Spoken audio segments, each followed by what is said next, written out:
روانشناس، زوج درمانگر یا مشاور قبل از ازدواج نیستم، تخصصی هم ندارم، ولی زوجای زیادی هستن که در شرف ازدواجم به من مراجعه میکنن برای تنظیم شروط ضمن عقدشون، قرارداد پرینام یا هر چیز دیگه ای. و خیلی واسم جالبه چون الان دهه 80 بیشتر یا همون نسل زد خودمون بیشتر از دهه 60 تا 70 دارن اقدام به ازدواج میکنن و خب اینها الان نسل آگاهتر و خب مستقل‌تری هستن.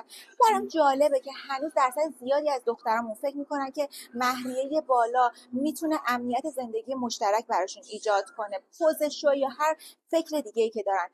اما به عنوان یه حقوقی و نظر شخصی خودم من ترجیح میدم که یه شروط ضمن عقد کامل برام ثبت بشه تا یه مهریه بالا که فقط یه امنیت متوهمانه بهم بده. به نظر من برابری و احترام تو زندگی مشترک خیلی بهتر و قشنگتر از عدد روی برگه هستش. با توجه به کیسایی که دارم میبینم بهتون این قولو میدم که مهریه بالا ضامن خوشبختی یه زندگی نیستش.